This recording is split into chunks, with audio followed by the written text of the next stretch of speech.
자, 이번 영상은 ITQ 기출문제 필터에 대해서 해보도록 하겠습니다.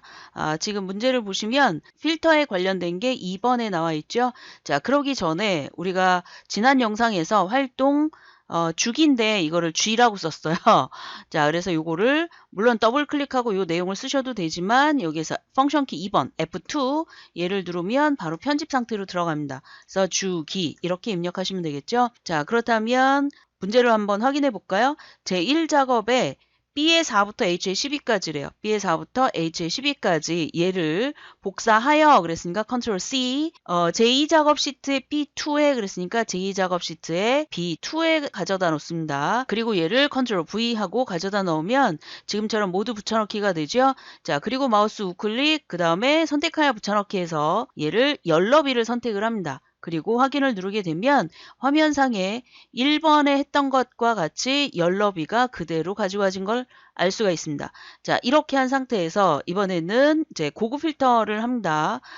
문제 중에 보시면 봉사 장소가 센터이거나 그랬으니까 봉사 장소와 그 다음에 모집 인원 단위 라고 되어 있는 얘를 두 개를 자 하나 클릭 컨트롤 누르고 그 다음 거 클릭해서 컨트롤 C 하신 다음에 얘를 B의 13에다 갖다 놨어요. B의 13에 갖다 놓고 컨트롤 V 하면 자 이렇게 들어가죠. 자 그랬을 때 봉사 장소가 어디라고 나오나요? 센터라고 나오죠. 자 원래는 이퀄 따옴표 안에 센터 따옴표 이렇게 입력을 하는 건데 자 이렇게 하고 엔터를 쳐도 얘는 그냥 센터라고 표시가 되기 때문에 원래 여기다 쓰는 이 방법 말고 그냥 센터라는 글씨만 입력을 해도 상관이 없습니다. 원래는 이퀄 들어가는 부분입니다. 자, 그 다음에 이거나라고 그랬어요. 자, 이거나라고 그랬으니까 다음 줄에 써야 되겠죠. 자, 이게 1800 이상인 그랬으니까 크거나 같으냐 1800이라고 입력을 해야 되겠죠.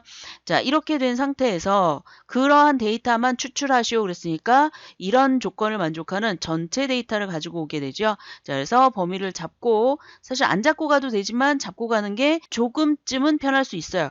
자 데이터에 가서 고급을 선택을 합니다. 고급이 고급 필터고요. 자 그 다음에 목록 범위라고 되어 있는 게 이 깜빡이는 부분과 얘가 정확히 맞는지 확인을 하셔야 되고요.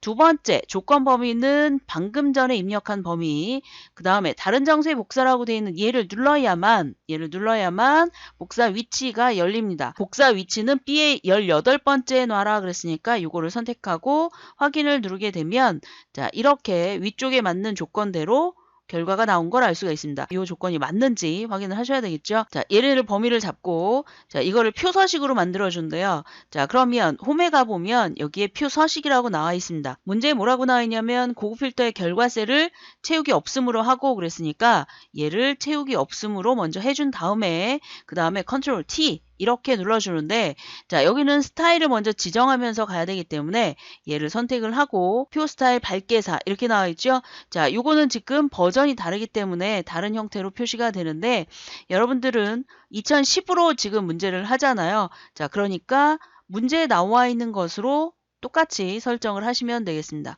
그래서 표 스타일 4 라고 되어 있는 걸 선택하고 확인을 누르시면 자 이렇게 결과가 들어가는 걸 알 수가 있어요. 자 그 다음에 피벗 테이블 부분을 보도록 하겠습니다. 3번 문제요. 시트 1 작업을 가지고 한대요. 자 지금 조심해야 될 부분이 범위를 지정하는 부분인데 자 범위를 지정할 때 데이터가 있는 부분까지만 해도 결과는 마찬가지고 그 대신 얘는 아래쪽까지 하시면 안 됩니다. 데이터들만 해야 되기 때문에 여기까지 범위를 잡고 그 다음에 삽입에 피벗 테이블로 갑니다. 피벗 테이블이라고 되어 있는 거에 범위 잡은 것이 그대로 들어가 있는지 확인을 하셔야 되고 자 그 다음에 제3작업에 넣어라 그랬으니까 위치를 선택을 하고 기존 워크시트에 위치를 선택을 하고 제3작업에 가서 시험지에 보시면 C의 2 부분에 봉사 장소라는 글씨가 있죠.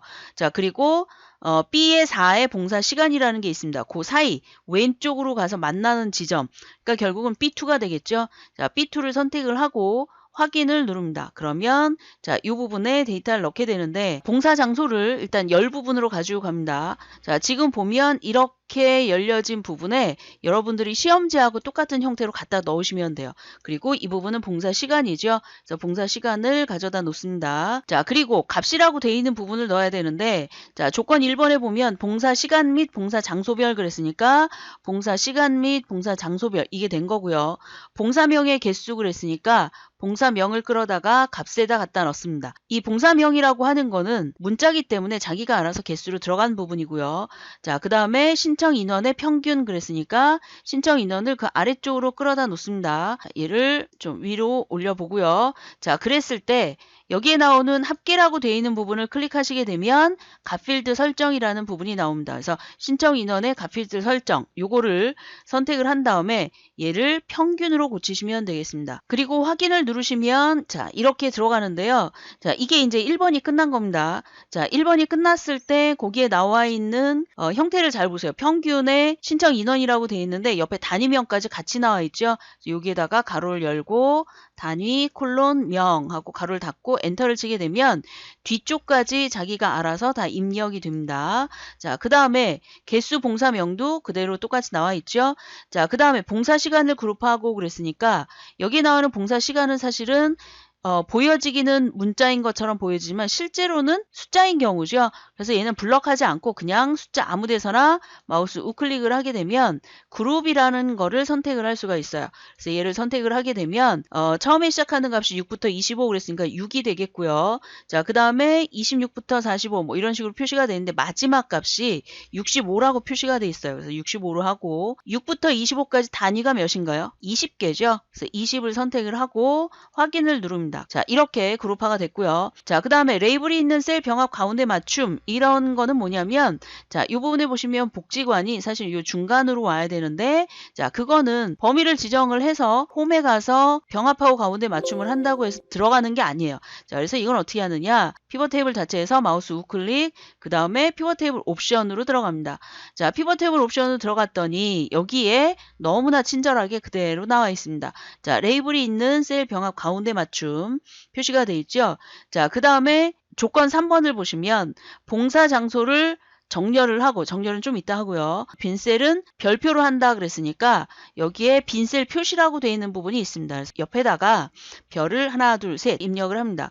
자, 그리고 행의 총합계는 지우고라고 되어 있는데 총합계라는 건 요약이 나온 거잖아요. 그러니까 위쪽에 가서 행의 총합계라고 되어 있는 것을 지우고 그랬으니까 얘를 선택해서 지우고 표시를 지우는 거니까 자, 이렇게 하고 확인을 누르게 되면 행의 총합계는 없어졌고 여기까지 됐어요. 자, 그럼 안 한 게 뭐가 있느냐? 봉사 장소를 출력 형태와 같이 그랬는데 봉사 장소를 봤더니 이 부분에 봉사 장소를 봤더니 재활협회라고 나와 있죠. 자, 그래서 이 부분에 재활협회 뒤쪽에 나와 있는 자, 재활협회라고 되어 있는 거. 그래서 범위를 이렇게 지정하고 테두리를 선택을 한 다음에 얘를 그대로 끌고 앞쪽으로 이렇게 가도 됩니다. 그래서 재활협회 그 다음에 뒤쪽에 센터라고 되어 있는 걸 다시 잡아서 앞쪽으로 가지고 가서 두 번째 부분에 가져다 놓으면 되겠죠. 그래서 재활협회 센터 복지관 이렇게 들어갔습니다.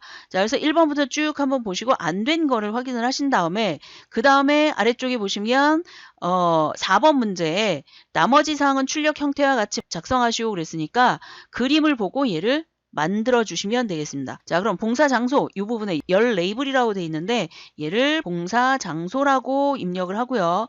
자, 그 다음에 행 레이블이라고 되어 있는 부분에서 봉사 시간이라고 입력을 하면 되겠죠. 자, 그 다음에 개수 봉사명 전체적으로 됐는데 자, 그런데 아래쪽에 봤더니 아스테리스크 별표가 가운데 정렬이죠. 자, 위쪽에 나머지 애들도 가운데 정렬인데 이 데이터 부분만 범위를 지정을 해서 가운데 정렬을 해줘요. 자, 그리고 난 다음에 숫자는 오른쪽이니까 컴마를 해줘요. 자, 그러면 지금과 같이 이렇게 결과가 표시가 됩니다. 그래서 112, 그 다음에 여기 표시가 된 거 컴마까지 들어갔고요. 오른쪽에도 나머지 똑같이 된 걸 확인할 수가 있고 별표는 가운데 정렬이 된 거를 알 수가 있습니다. 자, 이렇게 표시하면 이제 완료가 된 건데 자, 봉사 장소라고 되어 있는 부분에 얘를 정렬을 하는 방법을 우리는 옆으로 옮겼잖아요. 자, 그런데 얘를 봉사 장소라는 걸 이용해서 정렬을 할 수도 있습니다. 여기에 보시면 오름차순 내림차순 나와 있죠. 자, 그런데 재활센터 복지관이라고 되어 있는 게 내림차순에 해당하는 부분이잖아요. 지읒 시옷, 비읍이니까. 자, 그래서 여기를 클릭하고 내림차순이라고 되어 있는 걸 선택하셔도 되는데 만약에 혹시라도 재활과 복지관이 먼저 나오고 이렇게 섞였어요. 얘가 복지관이 안쪽으로 갔다면 아까 했던 범위를 지정하고 옮기는 방법이 더 유용하고 빠를 수가 있습니다. 그러니까 그런 방법도 알아두시도록 하시고요. 자, 이 영상은 여기까지 하겠습니다. 수고하셨습니다.